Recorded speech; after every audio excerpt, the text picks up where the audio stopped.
नमस्कार, आप देख रहे हैं जोहार झारखंड। मैं हूं आपके साथ विभा उपाध्याय। बुलेटिन की शुरुआत बड़ी खबर के साथ। खबर बोकारो से आ रही है, जहां मेहर स्टील के प्रोप्राइटर रितेश सिंह को धमकी दी गई। अमन साहू गैंग की तरफ से ये धमकी दी गई, जिसमें प्रकाश शुक्ला नाम के एक शख्स ने व्हाट्सएप कॉल कर ये धमकी दी। 5 करोड़ की रंगदारी की मांग की गई और रंगदारी नहीं देने पर पूरे परिवार और सहयोगियों को उड़ाने की धमकी तक दी गई है। राहुल दुबे और मयंक सिंह के नाम पर रंगदारी की मांग की गई।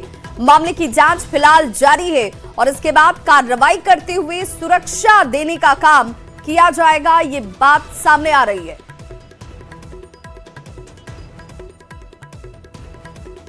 उसके बाद उधर से कॉल आया, बोला हम प्रकाश शुक्ला बोल रहे हैं, अमन सिंह मयंक सिंह का हमारे बॉस हुए और बॉस का आदेश है कि अगर झारखंड में काम करना है तो मैनेज करो। हम बोले हमारा कोई भैया झारखंड में काम नहीं चलता। बोले तुम दारू और स्क्रैप से बहुत पैसा कमा चुके हो। फिर बोले कि फोन करेंगे तो फोन उठाना। फिर उनका अचानक मैसेज आया कि बॉस का आदेश है कि तुमको 5 करोड़ रुपया देना होगा, नहीं तो तुम्हारा काला गाड़ी है उसको लाल कर देंगे। वो दोबारा फिर मैसेज किए शाम को कि तुम्हारा काम राउरकेला में चलता है ना, बॉस बोले अब पैसा नहीं चाहिए, तुमको मारेंगे या तो तुम्हारे परिवार से किसी को मारेंगे। एक आवेदन दिया गया है रितेश सिंह जी के द्वारा आज, जिसमें उल्लेख किया गया है कि 15 तारीख कल व्हाट्सएप के माध्यम से, मैसेजिंग के माध्यम से एक नंबर से उनके पास मैसेज आया था जिसमें रंगदारी की मांग की गई थी। उसमें उल्लेख किया गया है 5 करोड़ की रंगदारी मांगी गई है। तो अभी हम लोग का आवेदन प्राप्त हुआ, हम लोग कांड दर्ज करके उसमें जो अग्रतर अनुसंधान अभी हम लोग जारी कर दिए हैं। गंभीरता से लेते हुए सभी चीजों की पहलुओं पे जांच पड़ताल करते हैं। अभी हम लोग देख रहे हैं सभी चीजों पे, इसमें पहले जांच पड़ताल हो जाए, स्पष्ट हो जाए कि किनके द्वारा किया गया है नहीं किया गया, उसके बाद ही आप लोग इसमें और आगे अपडेट करेंगे। और अब बात करते हैं गैंगस्टर प्रिंस खान की। तो वासीपुर की तंग गलियों में मामूली विवादों और गोलीबारी से अपराध करने वाला प्रिंस खान आज पूरे झारखंड के लिए खौफ का दूसरा नाम बन गया है। लेकिन अब यह साम्राज्य जल्द ही ढहने वाला है। पुलिस ने अभियान तेज कर दिया है और धनबाद के बांगा बांध में पुलिस और गैंगस्टर के गैंग से मुठभेड़ हुई, जिसमें 3 अपराधी घायल बताए जा रहे हैं। देखिए हमारी यह खास रिपोर्ट।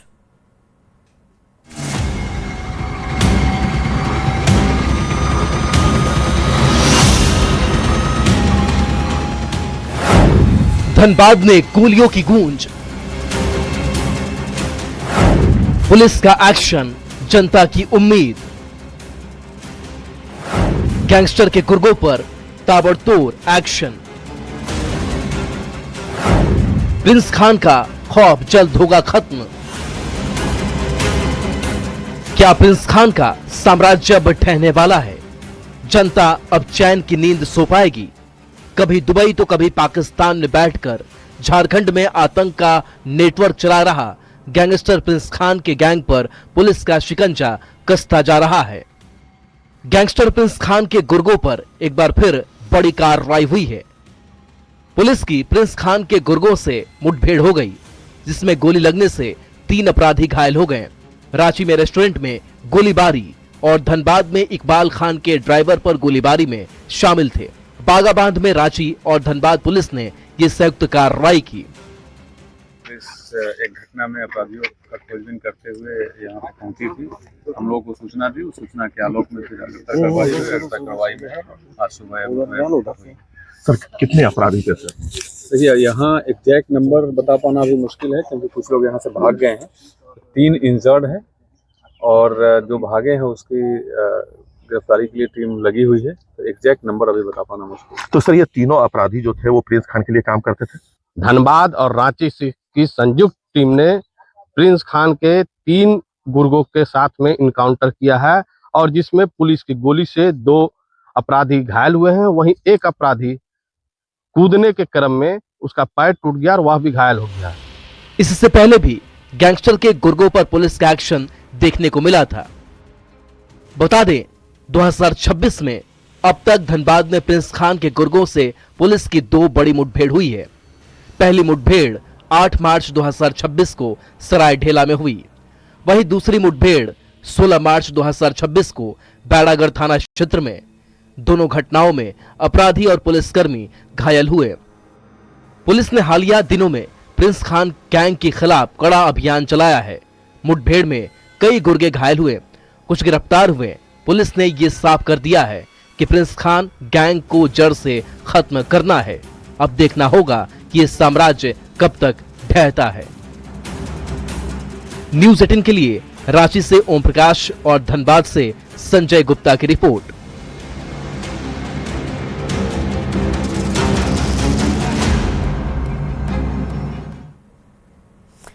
और अब इस मामले को लेकर सियासी बयानबाजी भी तेज हो चुकी है। एक तरफ जहां जेएमएम संगठित अपराध के खिलाफ जीरो टॉलरेंस की बात कह रहा है, तो वहीं बीजेपी हेमंत सरकार पर इससे लेकर हमलावर है। को ये समझ लेना चाहिए कि ये झारखंड मुक्ति मोर्चा इंडिया गठबंधन की सरकार यहाँ है। हेमंत सोरेन जी मुख्यमंत्री हैं। यहाँ किसी भी तरह की अपराध और अपराधियों को बर्दाश्त नहीं किया जाएगा।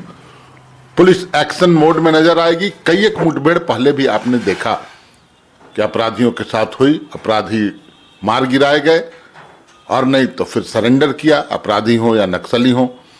अभी नया नाम एक आ रहा है धनबाद में, और उस अपराधी को संरक्षण देने का काम भाजपा के एक बड़े नेता करते हैं। ऐसे संगठित आपराधिक गिरोह के खिलाफ कोई कार्रवाई करती है तो हम उसका स्वागत करते हैं, लेकिन पहले पुलिस को यह बताना चाहिए कि जब प्रिंस खान कोई घटना को अंजाम देता है उसके बाद ही पुलिस क्यों जागती है।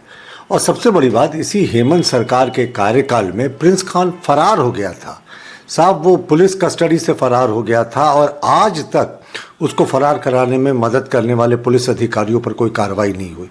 तो जब तक ये सफ़ेद पोश पुलिस अधिकारी जो प्रिंस खान को प्रत्यक्ष या अप्रत्यक्ष रूप से मदद करते हैं उन पर कार्रवाई नहीं होगी, शिकंजा नहीं कसेगा, उसके सारे जो सफ़ेद पोश है, उसके जो सलाहकार हैं उन पर शिकंजा नहीं कसेगा, तब तक ऐसे प्रिंस खान कई जन्म लेते रहेंगे।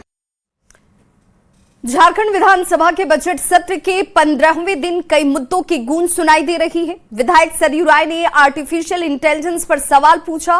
कहा, झारखंड में एआई को लेकर कोई नीति और कार्यक्रम नहीं है, जिस पर प्रभारी मंत्री दीपक बिरुआ ने जवाब दिया। हमने पूछा था कि झारखंड में आर्टिफिशियल इंटेलिजेंस के उपयोग की स्थिति क्या है, तो इन्होंने मेरा उत्तर तो स्वीकारात्मक दिया है कि झारखंड में अभी तक कोई नीति कार्यक्रम नहीं है इसका, मगर इसमें अब ये दे रहे हैं कि नीति बनाने पर कार्य किया जा रहा है और एक सेंटर ऑफ एक्सेलेंस बनाने पर कार्य किया जा रहा है। तो ये नीति और सेंटर ऑफ एक्सेलेंस कोई अलग तो है नहीं महोदय। तो मंत्री जी जब ने स्वीकारात्मक उत्तर मेरे प्रश्न को मान लिया कि स्वीकारात्मक है, तब इसकी कोई व्याख्या की जरूरत नहीं थी जिसका कोई आधार नहीं है। एआई को हम लोग और बेहतर तरीके से राज्य में लागू करेंगे, इसके लिए प्रयासरत है। उन्होंने पूछा क्यों ग्रामीण विकास विभाग या स्वास्थ्य विभाग, कृषि विभाग अन्य में इसके उपयोग करना नहीं चाहती है। सरकार उपयोग करना चाहती है तब तो इसका विकास के लिए प्रयासरत है, उसको लागू करने के लिए। तो सदन में आज कटौती प्रस्तावों पर चर्चा होगी। भू राजस्व से जुड़े अनुदान मांग को रखा जाएगा और भू राजस्व मंत्री दीपक बिरुआ ने कहा कि झारखंड में भू राजस्व को लेकर काफी सुधार हो रहा है। वहीं बीजेपी विधायक नवीन जायसवाल ने कहा कि झारखंड में भू राजस्व से जुड़े अधिकारी मनमानी करते हैं और हमेशा वो विवादों में रहते हैं। लैंड वाला मामला इतना आसानी से तुरंत माने सुधार नहीं हो पाएगा, उसमें वक्त लगेगा, लेकिन एलआरडीसी को पावर देने की बात है ताकि सीओ का जो मनमानी है वो भी खत्म होने। बहुत सारा चीजें प्रक्रियाधीन है, आप लोग थोड़ा वेट कीजिए, लेकिन 25 साल में जो दिक्कतें आई है अगला 5 साल में जो है ना सारा चीजों को निपटारा करें। चाहे महिला हो चाहे किसान हो, हर मोर्चा में ये सरकार फेल है। इसीलिए आज लोग आंदोलन कर रहे हैं। विधानसभा में हम लोग आ रहे थे तो रूट डाइवर्ट किया गया हम लोगों का कि सर रसोईया दीदी सब रोड जाम की हुई है, आप अमुक रास्ते से मत जाइए, फलना रास्ते से जाइए। लोग आंदोलन या सड़क पर कब उतरते हैं? जब सरकार उनकी बात नहीं मानती है, कोई सुनने वाला नहीं होता है, तो वो सड़क पर उतरकर अपनी मांग को मनाने के लिए प्रयास कर रहे हैं। तो विधानसभा परिसर के बाहर हंगामा भी देखने को मिला। हाथ में तख्ते लेकर बीजेपी विधायकों ने नारेबाजी की। आंगनबाड़ी सेविका, सहायिका, ऊर्जा मित्र, रसोई का मानदेय का मुद्दा उठाया गया और देखिए बीजेपी के विधायकों की तरफ से हाथों में तख्तियों को लेकर इनकी आवाज बुलंद की गई।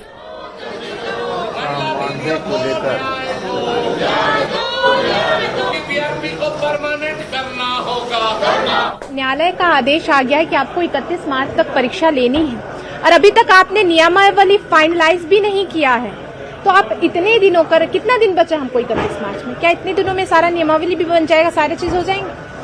ये तो खुद न्यायालय की अवमानना कर रहे हैं। न्यायालय की बात की वैल्यू ही नहीं है इनके सामने, और ये यहाँ पे सदन के अंदर बड़ी बड़ी बातें करते हैं। रसोईया दीदी देखिए, मान सम्मान के लिए हम लोग उसके साथ खड़े हैं। मान सम्मान उन लोग को मिलना चाहिए और परमानेंट उन लोगों को सरकार जो उनका एजेंडा था कि रसोईया दीदी को, सहायिका को, सेविका को परमानेंट करेंगे, तो परमानेंट उनको करना होगा।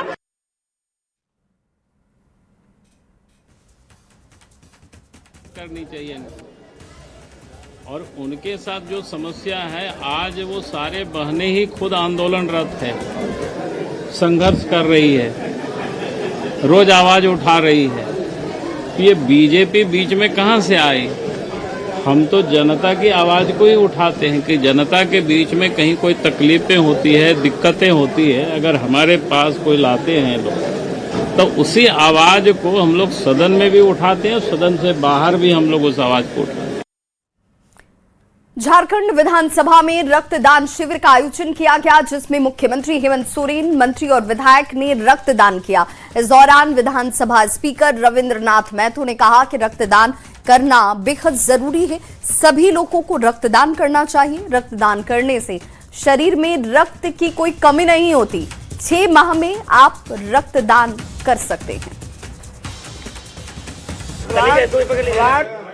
कहीं कोई लेबोरेटरी में बनता नहीं है, ब्लड इंसान के शरीर में ही बनता है, और इंसान का शरीर से अगर ब्लड थोड़ा ले लिया जाए, अगर डोनेट इंसान स्वतः रूप से करे, तो हमको लगता है कि जो ब्लड के किल्लत से जिन मरीजों का प्राण निकल रहा है, जो मौत के घाट उतर रहा है, जो मौत को प्राप्त कर रहा है, वैसे लोगों का जान बचाना आसान होता है। ब्लड कहाँ से मिलेगा? तो लोगों को आगे आना चाहिए और रक्तदान करना चाहिए, ताकि जिन लोगों की जान सिर्फ आपके खून देने से बच सकती है, उनको ये राहत मिल सके। राज्य के सबसे बड़े अस्पताल रिम्स ब्लड बैंक में खून की कमी साफ तौर पर नजर आती है, और रिम्स के ब्लड बैंक में खून की कमी की वजह से लोग परेशान हैं। डोनर की कमी और खून का संग्रहण नहीं होना एक बड़ी वजह रिम्स में ब्लड की उपलब्धता कम होने के पीछे बताई जाती है। रिम्स ब्लड बैंक के इंचार्ज ने यह कहा कि अलग अलग सामाजिक संस्थानों से संपर्क कर खून की कमी को दूर करने की कोशिश जारी है, पर अब भी ये कमी दूर नहीं हो पाई है। हालात इस हद तक खराब हैं कि खून की कमी की वजह से कई बार ऑपरेशन तक टालने पड़ जाते हैं। देखिए, पिछले कुछ दिनों से रिम्स ब्लड बैंक में भी खून की कमी चल रही है, और हम लोग इसके लिए कैंप ज़्यादा से ज़्यादा कैंप करने की कोशिश कर रहे हैं, लोगों से बात कर रहे हैं, कई संस्था से, पुलिस सेक्टर से, आर्मी सेक्टर से और सामाजिक संस्थानों से हमारी बातचीत चल रही है। कुछ कैंप मिल भी रहे हैं, डोनेशन भी हो रहा है, लेकिन जितने पेशेंट की डिमांड आते हैं उस हिसाब से ब्लड नहीं आ पा रहा है, तो कुछ मरीजों को दिक्कत हो रही है, इससे को नकारा नहीं जा सकता है, लेकिन फिर भी हम कोशिश कर रहे हैं। बाहर से लाना पड़ेगा। क्या हुआ है मरीज को? एक्सीडेंट हुआ है सर। लेकिन खून नहीं मिला? नहीं। कब हुआ था एक्सीडेंट? 4 तारीख को। आज ऑपरेशन है? हाँ, नहीं का बुध को है। बुध को है। अभी खून लाने के लिए कहा? हाँ। चढ़ाना है उसमें? हाँ। कैसे करेगा? लाना पड़ेगा सर।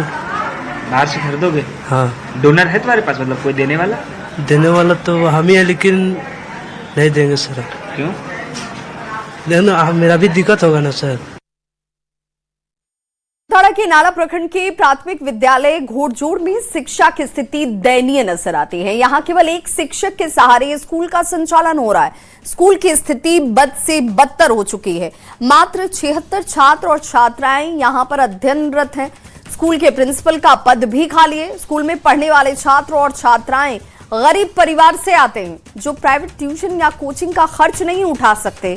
ऐसे में बच्चों के भविष्य के साथ खिलवाड़ हो रहा है। वहीं इस संबंध में जब पूछा गया सवाल शिक्षा अधीक्षक विकेश कुमार प्रजापति से, तो उन्होंने कहा कि जांच के बाद स्कूल में शिक्षक की प्रतिनियुक्ति करने का भरोसा मैं देता हूं। कितना बच्चा है? 76 और टीचर कितना है? 1 आप ही खाली है? जी। तो प्रधानाध्यापक का प्रभार किसके पास है? प्रधानाध्यापक का प्रभार अभी नहीं है, वो सरकारी शिक्षक नहीं है, इसीलिए प्रभार नहीं दिए हैं। हम सहायक अध्यापिका है, अकेले कैसे चलाएंगे। मैं इसे जांच कर लूँगा, देख लूँगा कि किस वजह से वहाँ पे शिक्षक की कमी है, और यथासंभव मैं प्रयास करूँगा 1 से 2 दिन में मैं अगल बगल से वहाँ पे टीचर दे दूँ। मौसम में बदलाव के चलते देवघर एयरपोर्ट पर रविवार की शाम दिल्ली से आने वाली इंडिगो की फ्लाइट को लैंडिंग से पहले तकरीबन 35 से 40 मिनट तक आसमान में ही चक्कर लगाने पड़े। खराब विजिबिलिटी और अचानक से बदले मौसम की वजह से विमान को कुछ समय के लिए होल्ड पर रखना पड़ा, जिससे यात्रियों की परेशानी जरूर बढ़ गई। उसका हिसाब से वो लोग प्रिकॉशनरी मेजर लिया एवं जो सभी टोटल हमारा पैसेंजर था 178 सबको सेफली लैंडिंग कराया गया था। हजारीबाग के NH-33 के पास भीषण आग लग गई और आग की चपेट में आने से बड़ी संख्या में पेड़ पौधे और वन्य जीवों को नुकसान पहुंचने की आशंका है। स्थानीय ग्रामीणों के मुताबिक महुआ चुनने के लिए कुछ लोग जानबूझकर जंगल में आग लगा देते हैं, जिससे हर साल इस तरह की घटनाएं सामने आती हैं और इसका सीधा असर पर्यावरण पर पड़ता है। ग्रामीणों के मुताबिक आग लगने के बाद उन्होंने अपने स्तर पर इसे बुझाने की कोशिश की है, लेकिन जंगल में यह आग तेजी से फैलती चली गई और उस पर काबू पाना ग्रामीणों के स्तर पर संभव नहीं था। आग की स्थिति लगातार विकराल होती जा रही है।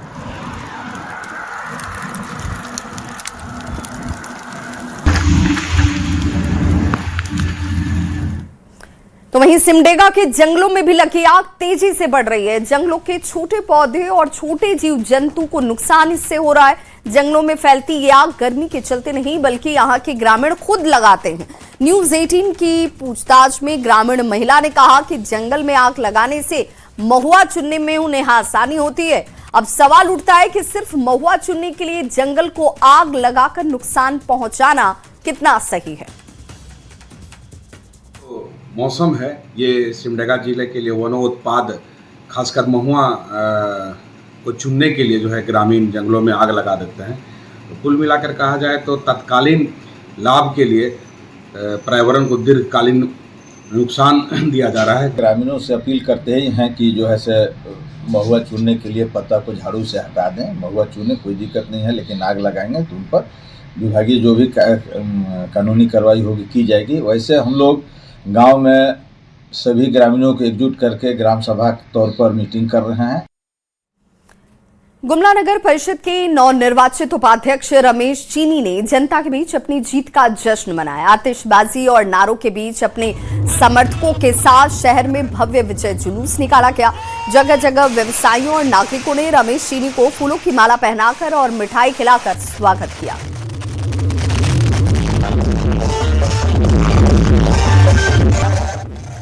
वहीं बड़ी खबर गढ़वा से आ रही है। थाना क्षेत्र हूर गांव में एसटीएम ने छापेमारी कर 70 एलपीजी सिलेंडर को जब्त कर लिया है। ग्रामीणों की शिकायत पर एसटीएम ने छापेमारी की। आरोप है कि गैस सिलेंडर स्टॉक कर रखकर कालाबाजारी की जा रही थी। कारोबारी से फिलहाल पूछताछ जारी है। तो देखिए किस तरीके से एलपीजी सिलेंडर की कालाबाजारी में व्यवसायी जुटे हुए हैं। घर में स्टॉक कर 70 सिलेंडर रखा क्या था। हालांकि एसडीएम को जैसे ही इसकी जानकारी मिली, टीम के साथ छापेमारी करने के लिए पहुंचे और इस 70 एलपीजी सिलेंडर को जब्त किया गया। फिलहाल व्यापारी से पूछताछ जारी है।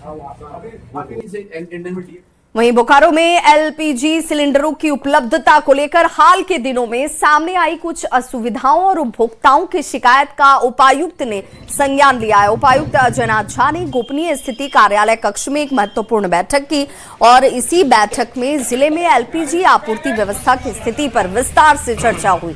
उपभोक्ताओं को किसी तरह की परेशानी न हो, इसके लिए संबंधित विभाग को जरूरी दिशा निर्देश दिए गए। संख्या पर्याप्त है और इस संबंध में हम लोगों ने 2 स्तर की कार्रवाई की है। एक जिला स्तर पर कमेटी रहेगी जो इसको लगातार मॉनिटर करते रहेगी। प्रत्येक माह मेरे द्वारा समीक्षा की जाएगी और 15-15 दिन पर जिला आपूर्ति पदाधिकारी इसकी समीक्षा करेंगे। प्रत्येक प्रखंड स्तर पर 15-15 दिनों में इसकी समीक्षा की जाएगी। प्रखंड विकास पदाधिकारी इसकी समीक्षा करेंगे कि उनके प्रखंड में गैस की आपूर्ति को लेकर किसी प्रकार की दिक्कत ना हो। सिलेंडर की आपूर्ति उनको सुनिश्चित की जाएगी। हम लगातार इसको मॉनिटर कर रहे हैं। खबर रामगढ़ से, जहां मिडिल ईस्ट के युद्ध का असर व्यापक तौर पर देखने को मिल रहा है। एनटीपीसी, रेल समेत अन्य जगहों पर जहां खाना बनाने में सिलेंडर का इस्तेमाल होता है, वहां पर यह समस्या सामने आ रही है। पर्यटकों से गुलजार रहने वाला पतरातू लेक का होटल पर्यटन विहार और सरोवर विहार में कोयले के चूल्हे का वैकल्पिक तौर पर इस्तेमाल किया जा रहा है। कमर्शियल गैस सिलेंडर नहीं मिलने की वजह से यहां पर कई बुकिंग्स तक रद्द कर दी गई। साथ ही लेक रिजॉर्ट के बाहर स्ट्रीट फूड और छोटे होटल चलाने वाले लोगों के सामने भी इस वक्त परेशानी खड़ी हो गई है। यहाँ टूरिज्म भी उससे अफेक्टेड होगा और भी नहीं मिलने के कारण बड़ा तराई है। खासकर यहाँ एनटीपीसी में जो उनके वर्कर हैं, जिनका मेस चल रहा है, उनके लिए बहुत प्रॉब्लम हो रहा है। इसलिए मैं अनुरोध करूँगा प्रशासन से कि 19 kg का थोड़ा सहूलत किया जाए। कल हमारे ईस्टर्न रेलवे वाले भी आए, उनका प्रोसेस करके हमने ऊपर भेज दिया।